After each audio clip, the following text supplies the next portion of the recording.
Curious about what it takes to turn change into strategic advantage? Ken Roberts is a master at guiding businesses through agile transformation.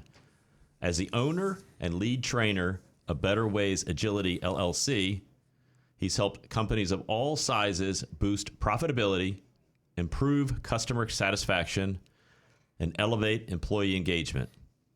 Driven by a commitment to fostering learning environments, Ken empowers leaders and teams to not just adapt to change, but to thrive in it. Known for his collaborative, growth-focused approach, Ken is here to share insights on agile management and the power of modern leadership. Let's welcome Ken Roberts, a true expert in building resilient, adaptive organizations. Well, that's awesome. We definitely need resilient, adaptive organizations with what's going on right this minute, right? So, welcome to the show, Ken. Thank you, Kurt. I really appreciate being on here. For the past 15 years, I've been helping teams and organizations successfully adapt to a changing world. Being able to sense and respond to what's going on, right, both inside the organization and out. And that includes things like operational challenges as well. How do we scale and grow effectively? How do we stay aligned as an organization to what the things that are important? Okay, that we need to react to, that we want to try to make sure that we're incorporating in, that we're looking at strategically, right? And then also cultural changes. How do we deal with things like turnover? How do we deal with working through the generational differences in the workforce, which I've heard a lot about recently. Many changes in the workforce these days, for sure. And then understand the leadership and the impact on the culture as well. So how did you first get in? I mean, this is an interesting side. This is kind of the operational side of business, at least. For me, being an entrepreneur, I was kind of like the passion, I see something, I want to go solve a problem and do it. And I'm like, oh, you got to run a business too to make all this actually happen. So you start fitting the pieces in to back up what you're trying to do, right? It's kind of you're oftentimes ahead of your, over your skis, they say, right? Right. So you're the guy that's actually got the skis and making sure we don't fall over and crash and burn, right? So what was your passion, kind of that side of the business personality, so to speak? Yeah, so it was one of those situations, I used to be a software developer, okay? And so I was very engaged and involved tactically on a day-to-day basis. And what I found over time, because I transitioned from software development over to project management, to digital project management in a marketing company, to doing training, all sorts of different things, right? And one of the challenges that I saw is that culture makes a big difference and an impact to how well we're able to deliver. And, if we're looking at things myopically in terms of just what it is that we need to do in our job, we're missing a whole bunch of things that are just critically important to delivery. So what I've found over time, it's important to address multiple aspects. The operational aspects are important. The other things that are important are the culture. The other things that are important related to that are the leadership. You look at also things like, how is the company aligned with what the actual customer needs or wants? Yeah, so let's start with, you got a bunch of stuff going on here. So why don't we start with, let's kind of start at I'll call it the top, even though it's all important. How about the leadership and the importance of having the right leadership in place, and how you develop your own leadership, and how do you bring in other good leaders to help you move along? Because that's kind of key. Things kind of work from the top down. So if you often see this where you'll have a great company, and then the CEO switches, and all of a sudden, not so great. And you're like, what happens? The same 50,000 people. How did one person but it all kind of flows out from the top, and it really has an enormous impact, either positively or negative. I mean, I'm thinking of Steve Jobs, right? He was in, then he was out, almost went bankrupt, then went back in, and now it's one of the most valuable companies in the world, right? So it's kind of fascinating when you see these things happen, and that's why leadership is so important. So can you tell us a little bit about that, and what qualities kind of make a good leader, and how you can help develop those yourself or in others? Yeah, great question. And I've seen the impact of what you're talking about too. With things like acquisitions, where you've got a company that's got a really good culture, they're really delivering on all cylinders and everything like that. And so a venture capital company or something comes in and buys them, and now all of a sudden they want to shift the leadership, and then all of a sudden the company's not doing so well, right? Yeah, I just had a client, a friend of mine, that exact thing happened. His brother had a very profitable business, sold it to a bigger company, which is typically what happens. They thought they were doing a strategic purchase, and he says in less than 2 years, the company has basically crashed. Yeah. And he was like, I can't believe it. We had the thing running like great, and everybody started leaving. All their top people started leaving once their lockout period was done, and because they didn't like it anymore. They didn't want to work there anymore. So how do you recognize when you're doing it right? Because a lot of us don't look in the mirror often enough and say, hey, the problem just might be that guy on the other side of the mirror or gal. Yeah. Well, like we all have these biases and we all have these internal ways of working. Like one of the leaders I talk with talks about it as being like an internal operating system, right? For example, if your internal operating system is about looking at things in terms of expertise, like expertise is the most important thing, right? You go into the company, you're running the company, that's going to have an impact on the culture. Because what's going to happen is, or what could potentially happen, right, is that everything in the company is now valuing expertise, right? So people that are perceived as being experts, right, then get the higher amount of attention, the higher amount of budget, all of that. People that aren't perceived as experts are not. So now all of a sudden people are being concerned about showing up that they're experts. Right? Another leader may be focusing on achievement, right? So if they're looking at achievement, then the ripple effect to that in their company would be, we got to get everything done and we got to get everything done quickly, right? So what's the impact of the culture on those two different mindsets?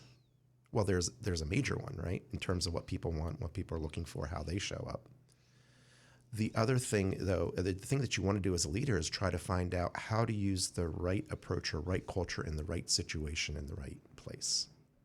Yeah, that's pretty complicated because you have areas that expertise does matter, right? Yes. I mean, in other places where culture definitely matters, because if people don't want to come to work and work with each other, you're going to have all kinds of negative ripple effects, right? So, so how do you decide when it's working and maybe when you need to take another look and say, maybe we're not approaching this in the best way possible? What kind of metrics do you typically try to follow to see if you're not drifting? Because all of us drift because we think we're going in one direction, and everybody does that. So that's why you have to constantly have these you got to kind of reset yourself every once in a while just to make sure you're actually doing what you think you're doing. And so what would you recommend as far as making sure on the right track, and even after that, making adjustments? As you pointed out, things are changing. So what worked today, 12 months from now, may not be the optimal way to do things. We don't know yet, right? There's a lot happening in the world today as far as business goes.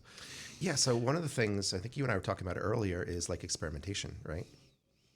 What would it look like for me if I put on a different hat today? Maybe I'm not so focused on expertise. Maybe today I'm focused on achievement, right? Maybe tomorrow I'm focused on connecting with people and the culture, So being able to shift that. And then things like, I'm sure you've read or heard of Atomic Habits, right? So absolutely. What are the habits that we have that are associated with these new behaviors? Are we following through or not? So you can do, journaling and all that kind of stuff to monitor that. The other thing is ask the people that surround you, how am I showing up? Find your trusted advisors, right? And get their input on what it is that you... And you have to encourage honest feedback, right? You don't want to be... Because some places you go and you ask for feedback, you're just going to get the answer you want to hear. And that's not healthy. And that ties to the culture, right? Right. So one of the companies that I worked with, we ended up doing a psychological safety workshop. And it was one of the... Psychological safety. All right, I hadn't heard that term before. Team psychological safety, yeah. Amy Edmondson out of Harvard has done research on this. And, Google talks about it as well. It's the impact of the teams being able to have open and honest communication with each other, right? Mm-hmm. The company that I was working with, they had a change in leadership, right? It was one of those situations where maybe the old culture wasn't exactly what was most productive because of the old leaders that were there. So kind of command and control kind of situation, you know what I mean? Right. Which isn't helpful if you're trying to adapt to a new world. But they came in and they recognized the problem. So what we ended up doing is taking leaderships through a workshop to talk about what can we do to show up as leaders that people want to talk to. And then we also did it with the teams to say, okay, where are the concerns? Where are the fears? What are the challenges? Hey, it's okay. Let's have some good conversation and also to have some healthy conflict that's beneficial, right?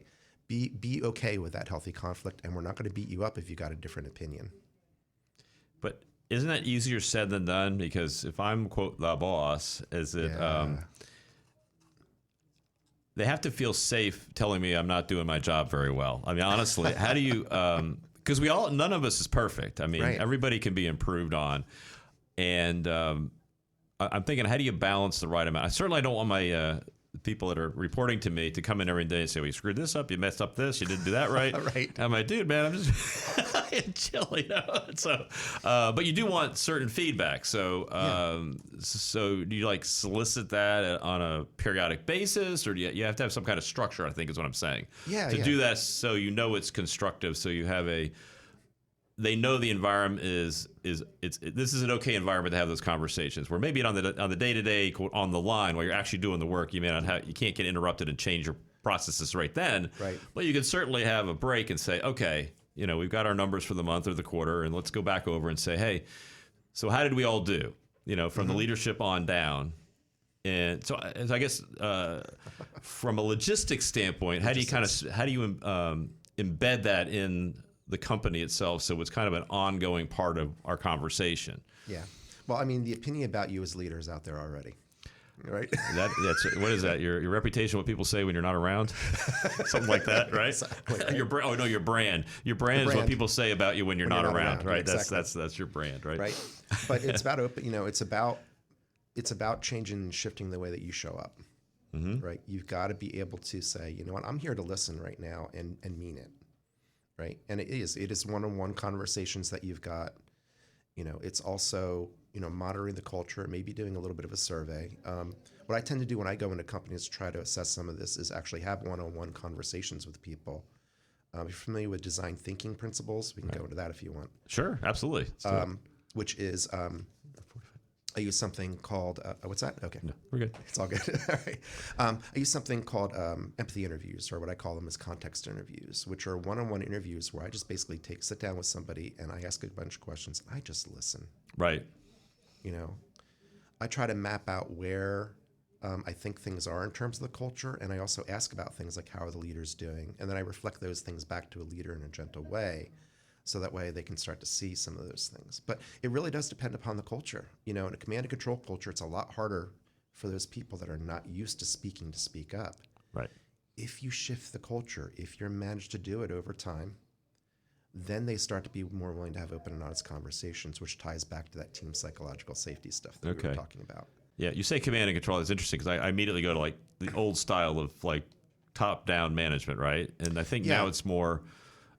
At least the companies I see very successful tend to be a little bit more of a collaborative, brain, right? I mean, we all do our part and we all work together to make it happen. Obviously, there's still a leader, but there's a lot more back and forth between how we all optimize what we're doing best. So, when you go in and have these conversations, and you solicit kind of what I'll call your frontline people, and then you feed that back up to leadership, when they have a traditional command and control personality type. What types of responses do you typically get when they first hear back from things that probably have never been told to them before, most likely, unless it was their wife or their husband or something, right? Maybe that's what I should They're start very doing. honest with them. That's what I should start doing, is going to the spouses and have that one them. first. So you get the lowdown, right? Like, what's Get the real true story? story, right? Right. Yeah. And also maybe they can deliver the message sometimes. There right? you go. It depends. Like, some leaders are open and receptive to it. I mean, if their company is back up against the wall, if they are up against the wall, they're more likely to listen at that point, right? But they kind of have no choice, right? They're having trouble, so you're going to listen to everything at that point. Maybe. True. You're right about that. That is true. They should be listening. Maybe. Yeah. Right. I have been in companies where I've reflected something back to the leaders, and I'm like, I don't want to hear it. I'm done, and nothing's changed as a result of that. I'm like, okay, well. It's up to you whether you want to buy into it or not. It's up to you if you want to connect it with it or not. But I can tell you, based upon what I'm seeing, here's what I'm seeing. Here's what I believe the impact is. Okay. Do you want to address it? Right. Like, how do you want to handle it? So what are some examples of what your frontline people might think is not so good, but a command and control person might say, well, this is just how we do things, right? So what kind of feedback, I mean, obviously just be generic about it, but what kind of feedback do you typically get that maybe leaders aren't aware of, that the people that work for them are like, this is like, we talk about this all the time, and they're apparently not getting the message, right? Yeah. So I can think of an example, like one of the companies that I was engaged in and involved with, what we tried to do, or what we did do, is implement review processes on a regular basis. So that way, every time the team got some work done, right? Maybe every week or two, right? We would go in and say, okay, show us what you've done. We'd really love to see how far you've gotten, what you've done, And the goal is to get some feedback. A lot of what I do is about, presenting something, getting feedback. Let's try to figure out what the next steps are going to be. It's that sense and control loop, right? Or sense and respond loop. And we had situations where the leader was coming in and he'd be lambasting the team. You didn't get this done. You didn't get this done. And I don't know what the heck you were thinking on this. It's not what we wanted originally. So what's the impact on the culture of that? Right. During the reviews, are they going to show you everything at that point? Probably not. Right. So I had to sit down and have a conversation. I said, look, when you shout at the team, okay.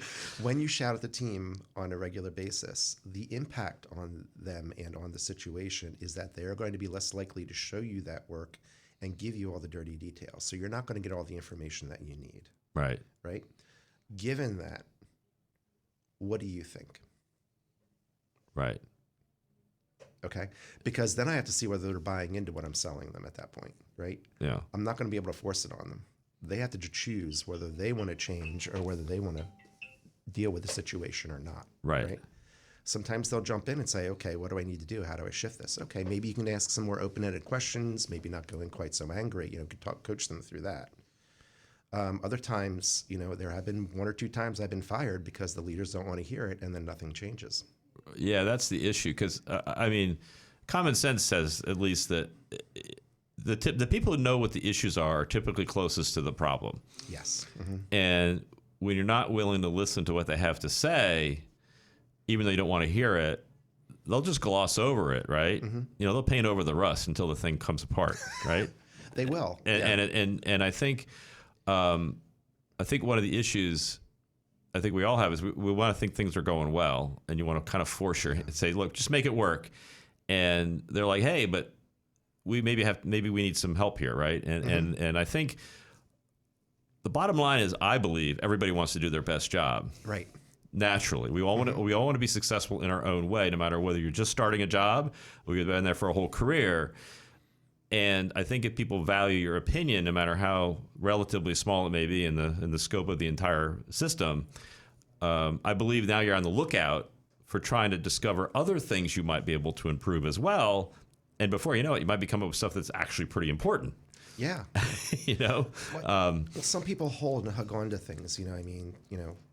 There's history and reasons why people hold on to the old behaviors and old ways of working, right? Right. And so how do we help make it safe for them to step out of that comfort zone? Sometimes is what's important.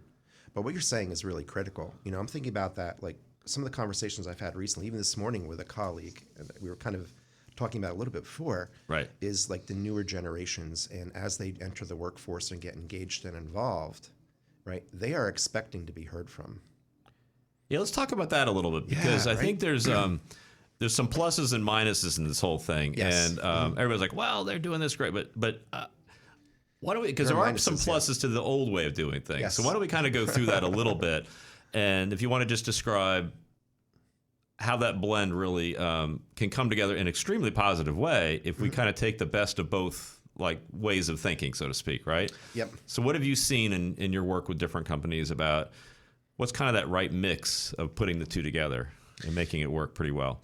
Well, it's kind of looking at it from a different dimension, right? So how can we get both needs met and find something that's in common that we can work on? I think with a lot of the younger generation, they want to make an impact on the world. Okay, they want to be listened to because they feel like they've got some things to say, right? How do we help them to present this information in a way that people that are maybe older or not used to it are able to listen to it? In combination with, how do we help the people that maybe do have a fixed way of doing things to say that, maybe it'd be good to try to change things or experiment a little bit and do things a little bit with some safety in it, so that way you don't have to feel like you're taking too much of a risk. There's a balance that needs to be done, but the example I had this morning is real simple. This one was talking about how she had her son, and he was working at 2 different restaurants. All right. In one of the restaurants, he came in. Nobody asked him what was going on, how his day was. They wouldn't even ask him, nothing. Right. It was basically just get to work, do your bus work or whatever. You're waitering, whatever you're doing.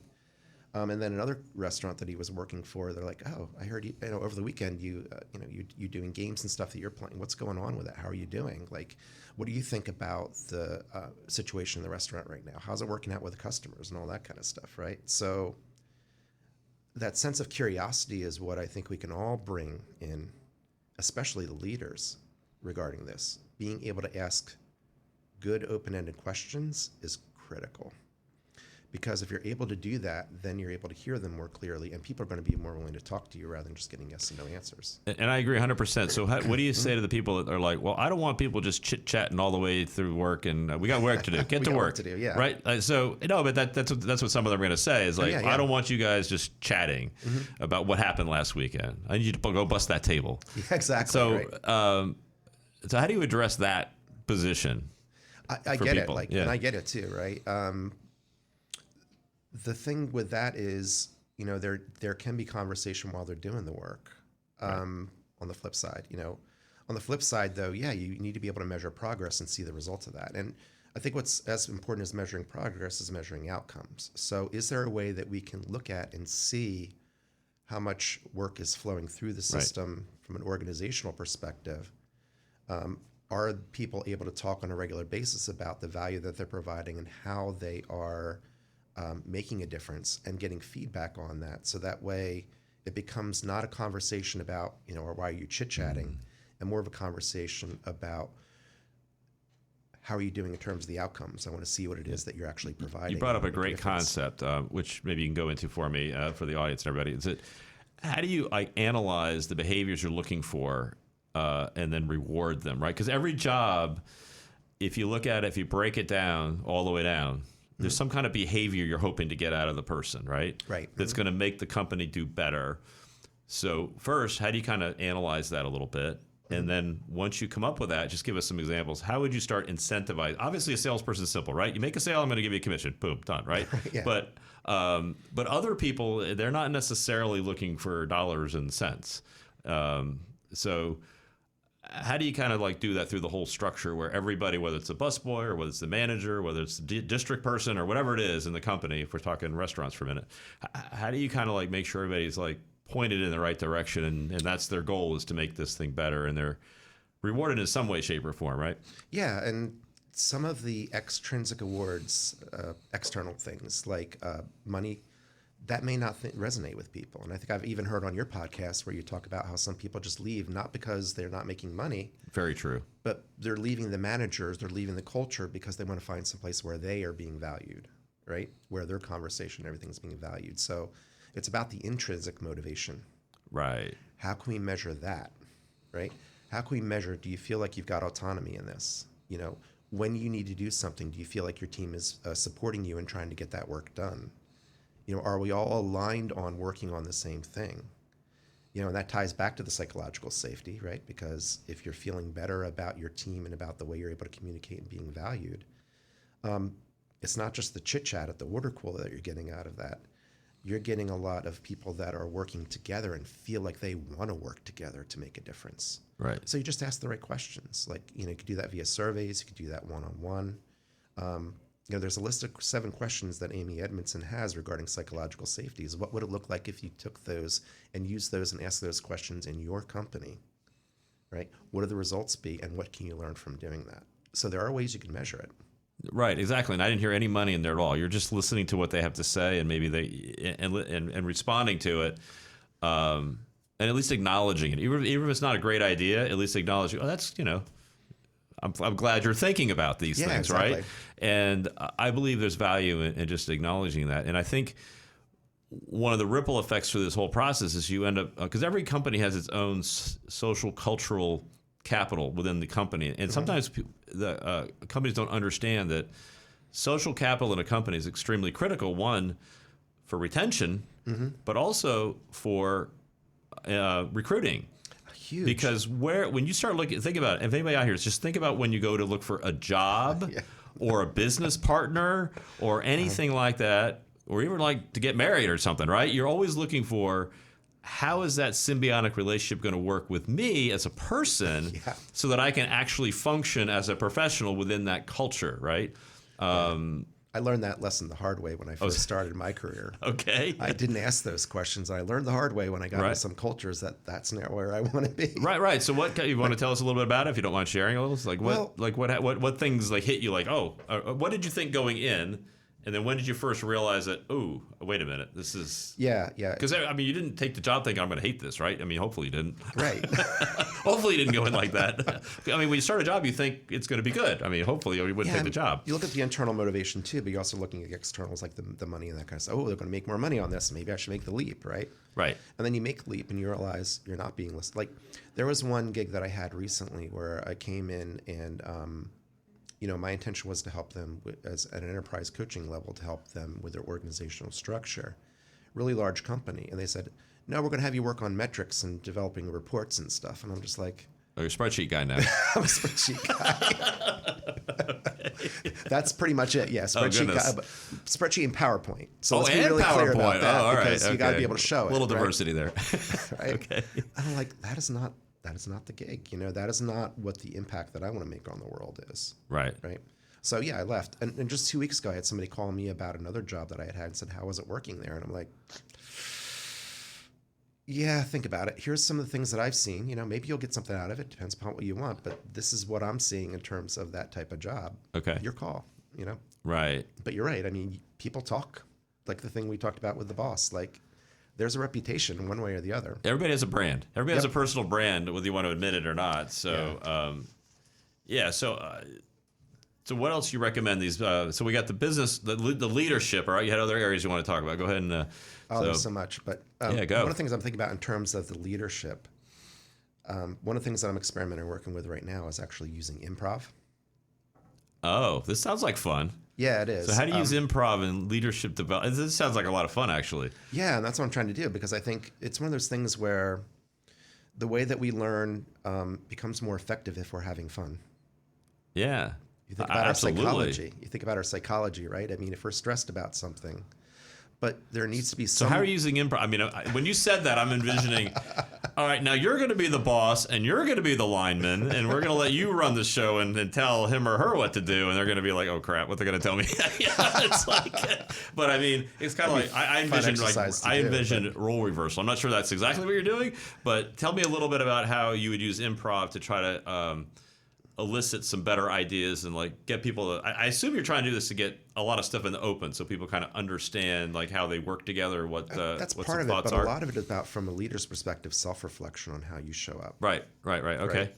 So, for example, if you think about what we do typically with good improv, right? We're up on the stage, we're communicating with a partner, right? We're coming up with a joint reality together, right? And, I can't plan ahead. I am in the moment. All right. If I plan the head up on stage, I'm dead because it's going to take too long. And I need to make sure that my ideas are getting across to the other person. Right. But there's an underlying communication that's going on as well in terms of what is the game of the scene? What are we going to play? How are we going to make this work together? Right. Okay. So you need to be present. Okay. Right. You need to be present. You need to be listening deeply. Okay. You need to keep your judgment out of the situation. And we talk about doing yes and, where you accept the things that are coming from another person on the improv stage, and you were saying yes to them and then adding to them in a way that's effective. Right. All those things apply in business. Like if you're trying to have a good relationship with your employees, with your customers, with your business partners, all of those things apply. You need to be able to be present, listening, and say yes, and also add to this. And that's true. I mean, whether you're on Broadway doing improv or whether you're in business running it, it's all yes and, right? I mean, you can't like jump out of the middle of a transaction. Something is going to happen. So, or a situation, right? So you have to literally accept whatever's sent to you, and now go, okay, this is the next thing, right? This is how we're going to go. So how do you typically kick this off? I mean, what are some like scenarios? I'm just curious, like where you start off with. You say, well, here's like the scenario. What are we going to... Well, one example exercise I would do is, have them get together with a partner and we're going to plan, I don't know, a wedding or something. All right. Okay. And what I want you to both do during the session is plan the wedding, but I want you to say no but to each other. Everything that everybody suggests, just say no but. It's going to be an interesting wedding. Right. how effective were you in that planning at that point? Yeah. Like by the end, like how did you feel? What was the relationship? Okay, let's do the same thing, and maybe we'll do yes but, right? Which isn't quite what we want, right? Right. Or then we'll do it again and say yes and or yes also, right? Okay. And let's see how far along we get on that one, right? And there's just it's not just a matter of getting further along in the planning. It's a matter of a different feeling about the way that you're showing and the way that you are reacting and viewing the other person. And I think the idea creation is much larger. When you do yes and, like, oh, we're going to maybe have flowers, go, yes, and maybe we're going to have like, a balloon ride outside. Oh, yes, and we're going to have a boat ride. And yes, and we're going to rent ponies. And yes, and, right? So if you just keep going, then before you know, like, I never would have thought of half of this stuff, but you're just your creative mind and your creative juices start to turn on because it's naturally you're challenged to come up with new stuff, even if it doesn't make any sense. Yeah. Right. And new ways of thinking about but that's part of how our brain works, right? You've got to kind of get it flowing, and then just more stuff just starts to come out, and that's kind of part of the creative process. That's what they teach you, like in writing and improv and all these things. Is that put everything out there. And you can always like bring it back. So if you're in business, especially now with things being more competitive and there's all kinds of changes happening, you can't assume that your business model that works now really, really well is going to be the same business model that might work 12, 24, 36, 60 months from now, because all these other forces are going to be coming at you that you need to be like, hey, right, we could do this for the customer. And you have to kind of break that this is the way we've always done things kind of scenario. Because there's a lot of very large entities out there that are much smaller now, let's just say. Yes. And they held on to something that worked for a long time. And then a disruptor comes in and just kind of takes them out, and fast, right? Yeah, it's pretty. I mean, really fast. Yeah. And now they have the momentum.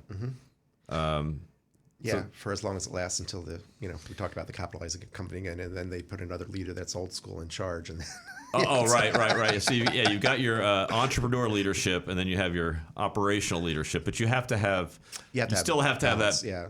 You still have to have that piece in there, because if you don't continue to, let's talk about that for a minute, because I think companies will say, well, okay, everything works great now, right?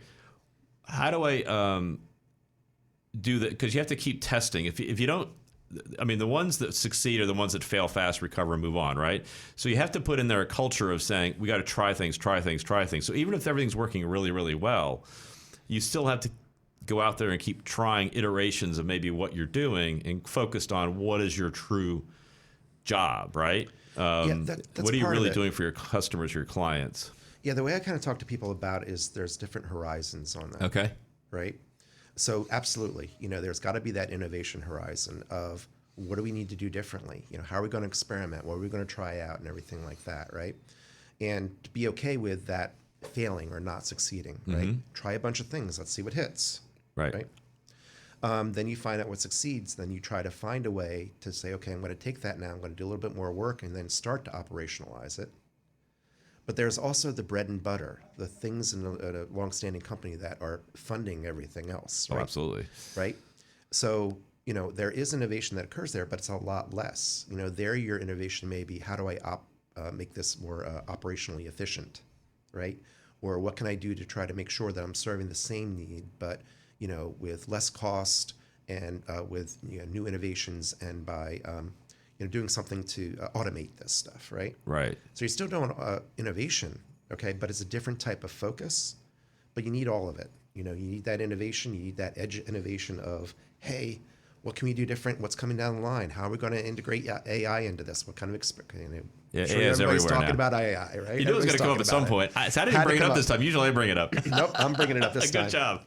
Thanks. How do we, I think about that even myself. Okay, how do I integrate AI to make myself more effective? But, correct. And I think that's the key. How do you integrate it to make yourself more effective? Everybody's worried about losing their job, but honestly, you're going to only lose your job to somebody who's not adopting that tool. It's just a tool, in my view, and you just have to understand how to use it, because it's not going to replace you unless maybe you're a receptionist or something. I mean, there's some jobs that might, but most jobs you're still going to need to iterate. And I actually started to take I did take a course on AI. Started taking one, and they talk about how it works under the hood. Right. And what they talk about is AI is hallucination. Right. They do hallucinations. That's what AI does. It creates hallucinations. That's right? interesting. I hadn't heard that before. Yeah, That's interesting. yeah. So sometimes those hallucinations are close to reality. Maybe they're not always, right? You Yeah. need a human being to be able to, at least with generative AI, you Right. need a human being to be able to go in and assess to say, is this true? Is it not? Like, Right. it'll get facts wrong all Oh, it day, comes up with some very odd stuff sometimes. That's true. but it's also really creative. Like it gives Right. like I've done that recently with some of the work I've done with the applied improvisation, right? Mm-hmm. I was like, okay, you're an expert in applied improvisation. And I say this to the AI, you're an expert in applied improvisation. Here's the outline that I came up with. How can I improve it? What other ideas might you want to add, right? And it comes up with ideas. I'm like, oh, that's pretty good, actually. I think I'm going to grab that, right? Right. So it adds to what I'm providing, but it doesn't replace my judgment and my ability to, see things that it's not able to see. I would agree with that. Now, you touched on it just a minute ago, but so we talked about leadership and your culture within the company and staying innovative. Now, what about that kind of that feedback loop with your clients, your customers? How do you make sure you're serving them the way they need to be served today? Because again, maybe what you're doing today is exactly what they need, and they're extremely happy. But you need to make sure you're continuing to solve that need, that problem, that pain point, whatever it is you're doing for somebody. Yep. In the most effective way, or somebody else is going to come in and do it for them. Yeah. Right. So you have to be conscious of that, right? Yeah. You got to consider what are the jobs that you're doing for them, right? What are the things? What is the things that the results that you are providing for them on a day-to-day basis? What I typically work with companies to do is map out the process from the time the customer starts to engage with you, like even before they walk in the door. How are they engaging with marketing? Right. Let's just map it out, and I'm not saying to a deep level, but let's just map it out all the way to the point where you're able to bill them and get the money or whatever, right? Right. Step by step.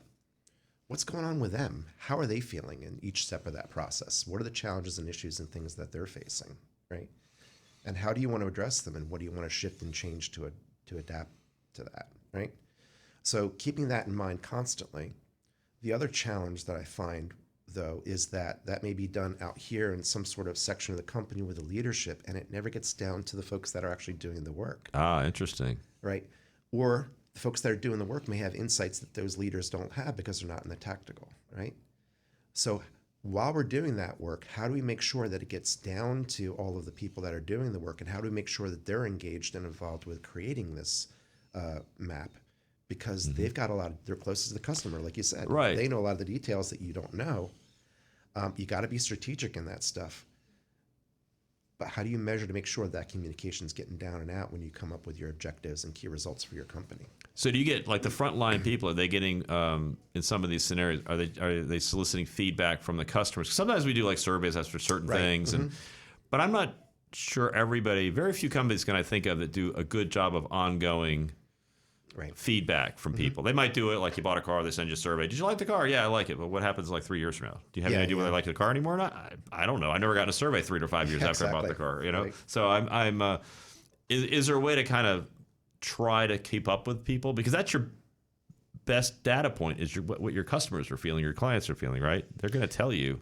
Yeah, if you're. There are tools out there for measuring things like Net Promoter Score, right? I don't know if you ever heard of NPS or not, but Net Promoter Score and that sort of thing that you can use.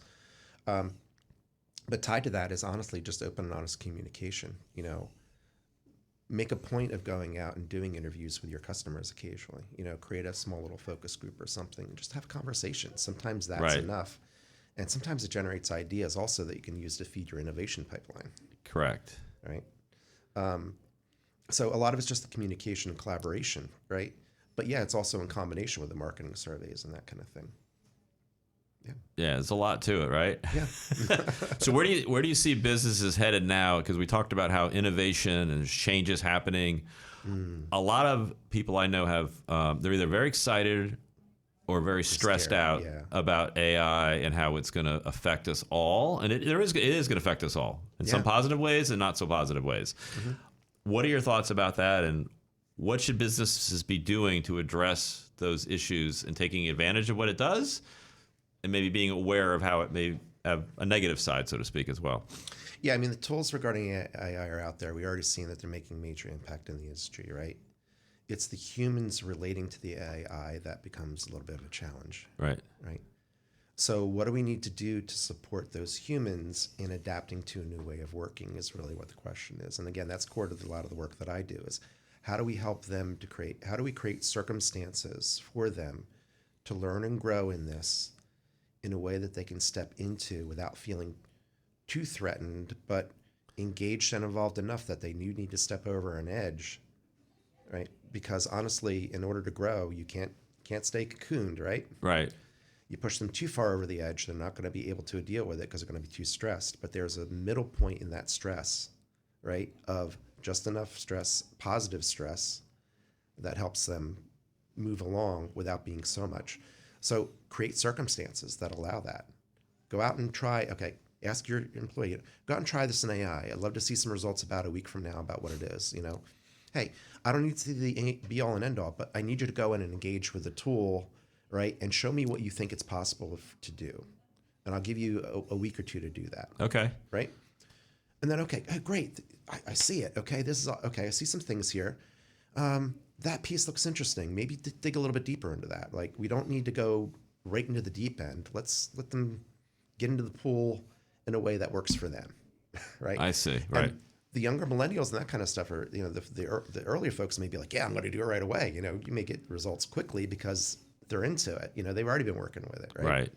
Right. And the folks that are the experienced folks that you want to have in your company because they're the ones that truly know what's going on, all that history and everything like that, and the collaboration, the context, and the expertise and everything is in their heads. Right. You give them the spaces that they need as well.